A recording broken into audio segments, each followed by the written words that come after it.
you write me off. Allow me to introduce you to what you thought you knew. Thought you found my dark side. Well, let me shed a little light.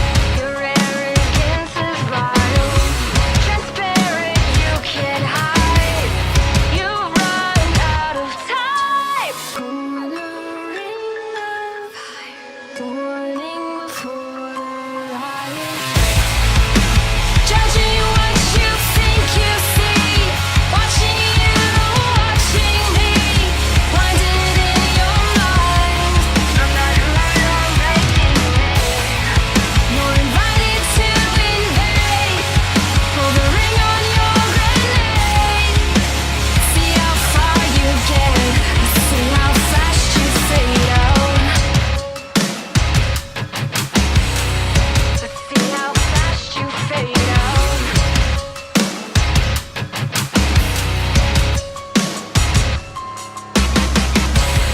That's right, listeners. It's me again, here with yet another installment of Another Point of View, Q&A edition.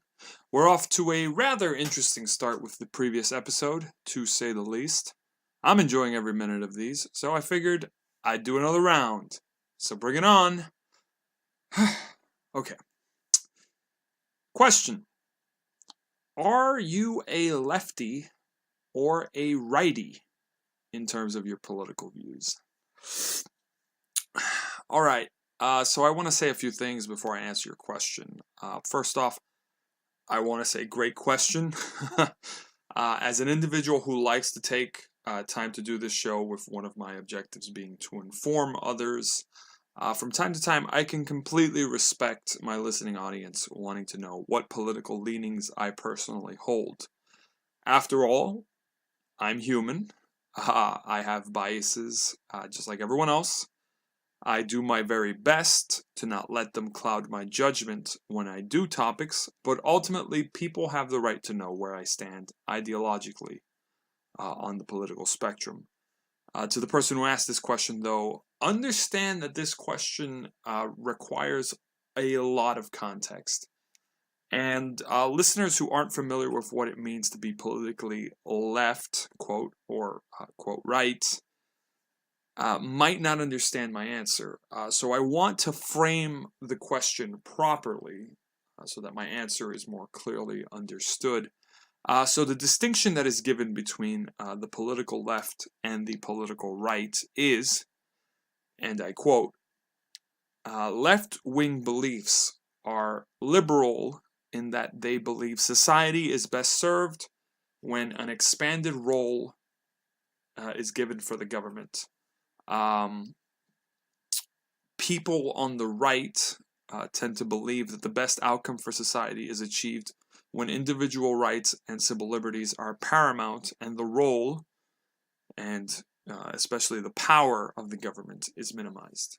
So my understanding of that distinction, in simple terms, to me, means that when a society has a problem, someone on the left generally looks towards the government as the starting point to solving the problem, while someone on the right tends to look towards private entities within the society to resolve the problem themselves. And the degree of how left or right a person is varies on how much they want to increase or limit government power. The absolute extremes of each would be, in the case of the left, you have a society where the government dictates a person's entire course of life from cradle to grave, and in the case of the right, you would have a society without any government at all. That's how I'm going to be basing my answer in regards to the question. And the person asking this might have meant the question in a different context related to their specific country of origin. But I don't know that information, so this is how I'm answering the question. That's why I gave that context. So, with that cleared up, let me just state that I divide my political views into three separate categories, those being economics, social, and foreign. On most economic issues, I tend to lean with the left as far as the role of government needing to be a strong one. For example, when it comes to the issue of healthcare, I'm inclined to lean in the direction of the government having a sizable role in ensuring good healthcare is available for all of its citizens, versus a privatized industry that will be inclined to put profitability before the well-being of the people. Those two concepts just don't mesh well with one another. I don't see how you can have a system that puts profits above helping people, and just looking out for your own customer base, or just people in general. I'm also in favor of the government having a role when it comes to having in place a wide array of services that serve as an economic safety net to help the most vulnerable citizens of society, as opposed to a society with no government economic safety net, where the most vulnerable citizens would rely on the charity of private individuals to help them during hard times. Charity, while it is great, has its flaws and its limitations. And when you have a society where the most vulnerable people can have no bottom, it could just keep falling and falling, without that safety net in place, you really have no way to prevent your most vulnerable people in society from just spiraling out of control, and then you just have, it could turn into a systemic problem. Bear in mind, I do want to put this out there, that I'm not speaking in absolutes here. I would be more than happy to discuss specific societal economic issues and what I think the government's role is in resolving each one of them. But in terms of my general way of thinking of a solution, in the economic realm, I do tend to look at government policy as the first option to consider, before looking at the private sector of society as the secondary option for a solution. With that said, however, I feel completely the opposite when it comes to social issues. When it comes to personal or social liberties, things like the right to speech, expression, freedom of the press, religion, the right to own firearms, freedom of an individual to use certain substances, things like that. Get the government as far away from that as possible, because it just doesn't end well. Prime example of government failure in this realm, I think, would be the United States' war on drugs. But just look at my episode on censorship as to why I don't think the government should control speech. Just in general, look at nations where practically what is deemed offensive, unacceptable speech is actually punishable by laws passed by the government. Or nations where homosexuality is considered a crime punishable by death. I generally look for a solution from the private sector of society in regards to social issues before considering involving the government in the matter. And that's where I stand on the social side. So I actually do tend to lean to the right when it comes to social issues. Now, for the third realm, in regards to foreign policy, things like immigration, managing foreign relations, or foreign conflicts, I look towards government policy and expanding government power as the first option, before looking at the private sector of society for a solution. So yes, I lean left when it comes to foreign issues. In other words, the government should be the one managing foreign wars, not private mercenary groups. Relations with foreign nations and entities should be overseen with the government, and the government should have authority to set policy regarding an immigrant's right to have access to a country, as opposed to it being decided on a private basis. Think of how many private businesses would probably try to exploit illegal immigration to obtain cheaper labor within nations with minimum wage laws, for instance. Ideally, now I want you to remember this is the caveat I like to put out there when everybody says, how can you believe that the government should have this much power in regards to foreign and economic policy?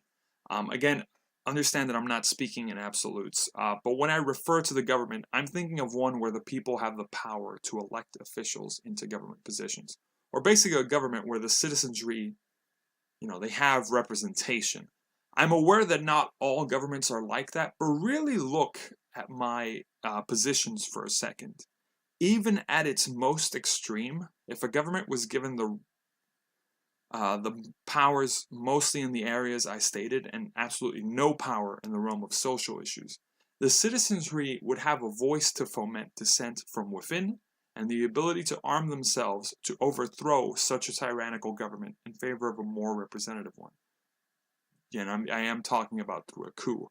Obviously, that's the most extreme version of my positions. In reality, my leanings aren't so cut and dry, but yeah, to try to answer your question, if I could just get back to it, 2 out of 3 times I tend to lean moderately left, and 1 out of 3 times I lean significantly right.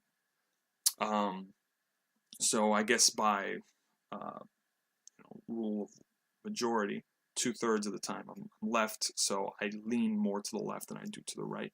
But it does depend on what we're talking about.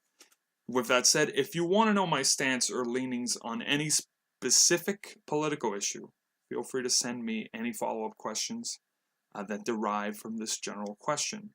And thanks again for the question. That was different. All right, so that was a very complex question to answer, but next question.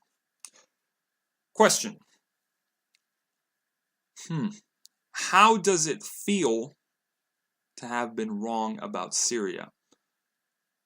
Okay, so I'm not entirely sure what this person meant about me being wrong about Syria.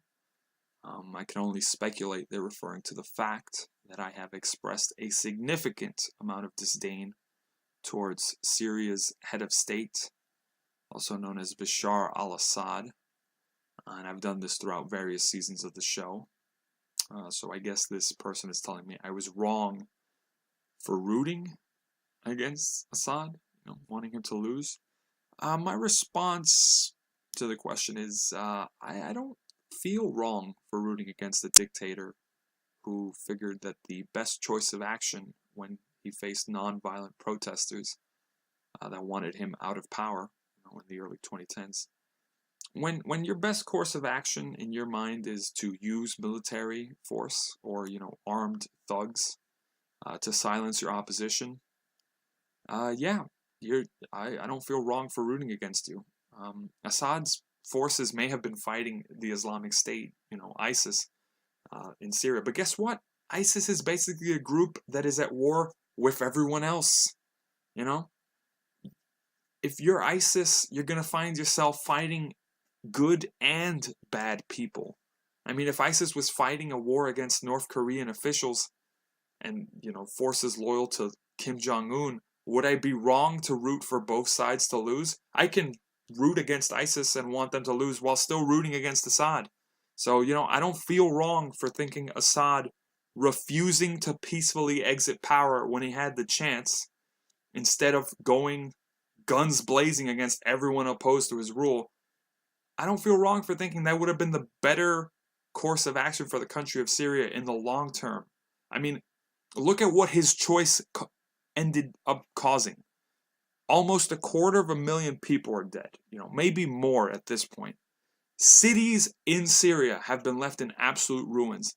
And still, to this day, we're talking after years of fighting, still he doesn't have the entire country back under his control. And all of this he did so he can call himself president. Maybe I was wrong for underestimating his staying power in office. Because he definitely has wanted it more than anything to just defeat everybody militarily. But I sure as hell am not wrong for saying he's not the good guy. And he doesn't deserve to stay. Without a doubt, I'm not wrong on that. So thanks for the attempt at a sarcastic question, but you're the one who's wrong if you think Assad is the best course of action for Syria. No. Okay. My gosh, what is it with these questions? Last question for the episode. Great, it's another political question. Question. Of the 2 major political parties in the United States of America, Democrats or Republicans, in your opinion, which one is better? Okay. So the word better in the context of the question is rather vague. If your question is a hypothetical one regarding whether I'd be a member of either political party if I could, the answer is neither.